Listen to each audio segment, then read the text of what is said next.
In the dead of winter, high in the unforgiving Ural Mountains, 9 seasoned hikers embarked on an adventure.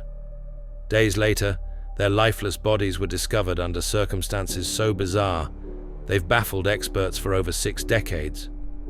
What really happened on that fateful night at Dyatlov Pass? Was it an avalanche, a military cover-up, or something out of this world? Tonight, we uncover every chilling detail of this unsolved mystery. But be warned, the answers are as elusive as the shadows on the snow.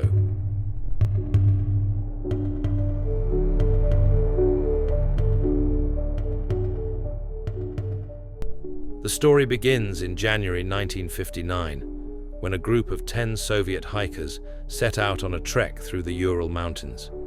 Led by Igor Dyatlov, the group consisted of university students and recent graduates from Ural Polytechnic Institute.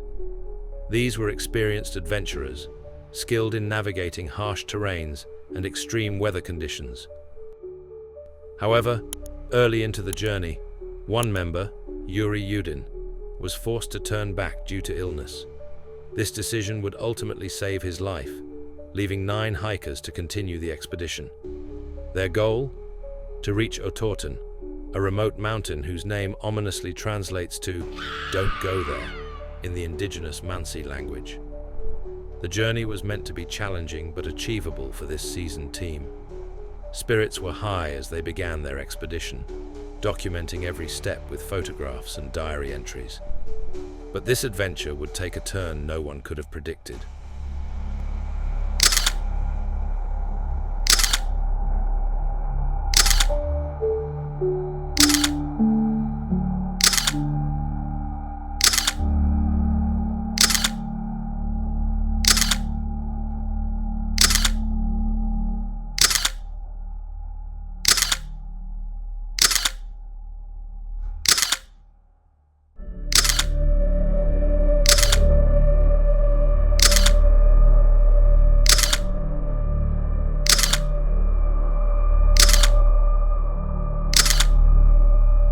On February 1st, 1959, the group set up their final camp on the eastern slope of Kholat Syakhl, or Dead Mountain.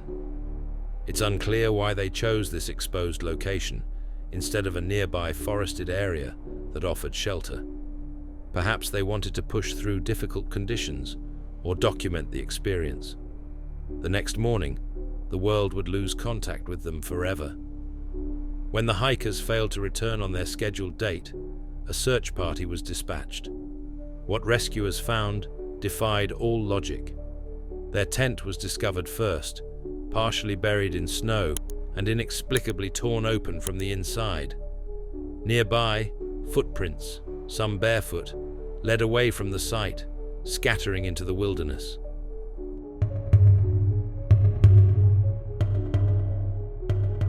What could have caused the group to flee into the freezing night without shoes or proper clothing? The search party's discovery of the hikers' bodies only deepened the mystery. The first 2 bodies the search party found were those of students Yuri Doroshenko and Yuri Krivonischenko, several hundred yards away from the tent, near the edge of a forest, wearing only their underwear. Nearby, the remnants of a small fire hinted at their desperate attempt to survive. A medical examiner later noted that Krivonischenko had burns on his body and a piece of flesh in his mouth that he had bitten off of his own hand. The searchers found the bodies of hiking leader Dyatlov and Zinaida Kolmogorova, one of the 2 female students on the hike, in a different location that was located between the tent and the forest that suggested they were trying to head back to the tent. Later, searchers found the body of Rustem Slobodin, who also appeared to be trying to make his way back to the tent when he died. Their positions suggested chaos. One was clutching a branch, while another's fists were clenched in a final, futile attempt to fight the cold. The remaining 4 hikers were found months later in a ravine, buried under several feet of snow. Unlike the others, their injuries were severe. Fractured skulls, broken ribs, and one even missing her tongue. These wounds weren't consistent with an avalanche or a fall. According to the autopsy, the force required to inflict such damage was akin to a car crash, yet no external injuries or bruising were found.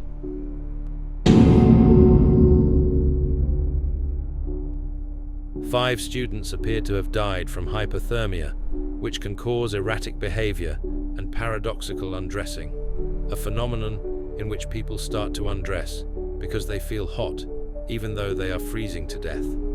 But there were still 4 bodies missing. That May, when more of the snow in the area had melted, an indigenous Mansi hunter discovered the remains of what appeared to be a snow den. Inside, rescue workers found the bodies of Alexander Kolevatov, Nikolai Thibault-Brignol, sports instructor Semyon Zolotaryov, and Lyudmila Dubinina, the second female student on the trip. For 3 of these bodies, the cause of death didn't seem to be hypothermia. Thibault-Brignol had a skull fracture so severe there were pieces of bone in his brain, while Zolotaryov and Dubinina had crushed chests. Both Zolotaryov and Dubinina's eye sockets were empty, and Dubinina was missing her tongue. The initial investigation into the deaths couldn't determine that a crime had taken place, and ended up concluding that the hikers had died from a compelling natural force. But some Russian citizens wondered if the Soviet government was covering something up. The discovery that some of the hikers' clothing contained traces of radiation fueled speculation that the hikers had died in some kind of weapons testing disaster. This radioactivity on the clothes could be explained by the fact that 2 years before, there had been a nuclear incident known as the Kishtim disaster. One of the hikers on the trip had lived in the contaminated zone, and another had helped with the cleanup. Despite this, many Russians continue to suspect that the government was hiding something. Theories about what happened have included Yetis, the KGB, and the CIA. In 2019, the Russian government reopened the Dyatlov Pass incident. Andrei Kuryakov, the prosecutor who led the new investigation, proposed a slab avalanche theory. The slope on which the hikers planted their tent wasn't steep enough to suggest there had been a traditional avalanche, but Kuryakov theorized that it was still possible for a slab of snow to slide out over the tent. This might have caused the hikers to fear that a larger avalanche was imminent, and it could explain why they would cut their way out of the tent and run away without grabbing their boots. Kuryakov speculated that the hikers ran to what they thought was a safe distance from the tent, then started a fire and dug a snow den. The snow den could have collapsed on the hikers who were inside, causing the severe injuries found on only the bodies in that area. Scavenging animals could have eaten the missing eyes and tongue. Those outside the tent would have died from the cold.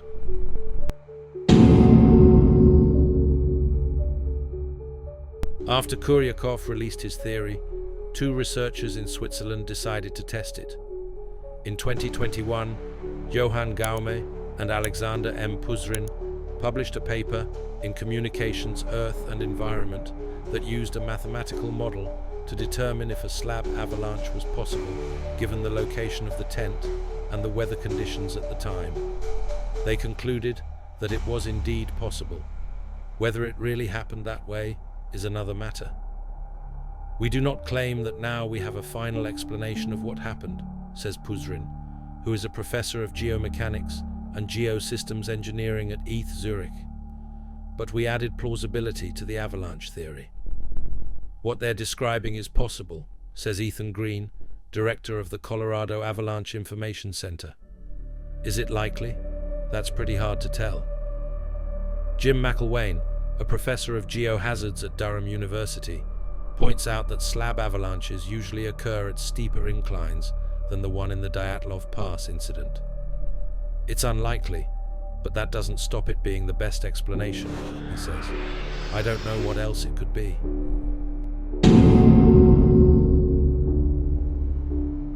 What could explain these strange and tragic events?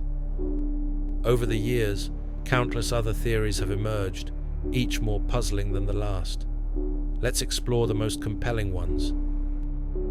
The possibility of a military experiment gone wrong. The Ural Mountains were known for secret Soviet tests, including parachute mines and chemical weapons. Some eyewitnesses even reported seeing orange orbs in the sky on the night of the incident. Could the hikers have stumbled into a restricted zone? Then there's the Yeti theory. This might sound outlandish, but some claim the hikers were attacked by a large, unidentified creature. Photographs from their camera show mysterious shapes in the distance, fueling speculation of an otherworldly predator. Finally, the supernatural. Indigenous Mansi legends tell of spirits that guard the mountains. Was the group cursed or driven to madness by a malevolent force? Or were they victims of something even stranger, a phenomenon we're not yet capable of understanding? The Soviet investigation concluded that the hikers' deaths were caused by an unknown compelling force. This vague explanation did little to satisfy the public or the victims' families. The case was officially closed in 1959, but the files remained classified for years. When the documents were finally declassified in the 1990s, they revealed inconsistencies and missing evidence, sparking renewed interest in the case. What was the government hiding? To this day, the official explanation feels like more of a mystery than the incident itself. The Dyatlov Pass incident has become one of the most enduring mysteries of the 20th century. The pass itself now bears Igor Dyatlov's name, a solemn tribute to the leader of the ill-fated expedition. This story continues to captivate researchers, filmmakers, and mystery enthusiasts. Over the years, it has inspired numerous books, documentaries, and even movies. One of the most notable films is the Dyatlov Pass incident, 2013, also known as Devil's Pass, a fictionalized account blending the mystery with supernatural elements. While the movie takes creative liberties, it highlights the global fascination with the case. Books such as Dead Mountain, The Untold True Story of the Dyatlov Pass, Incident by Donnie Icar delve into the real events, combining investigative journalism with a gripping narrative. Documentaries like An Unknown Compelling Force explore the case with new theories and first-hand accounts. Despite decades of speculation, no single theory has been able to explain all the facts. Perhaps that's what makes this case so haunting. It defies resolution, leaving us to wonder what truly happened on that cold, lonely mountain. The Dyatlov Pass incident remains a chilling enigma. What do you think caused the hikers' deaths? An avalanche, a military cover-up, or something beyond our understanding? Share your theories in the comments. And don't forget to like, subscribe, and hit the bell for more stories that will keep you up at night. Until next time, stay curious and stay brave.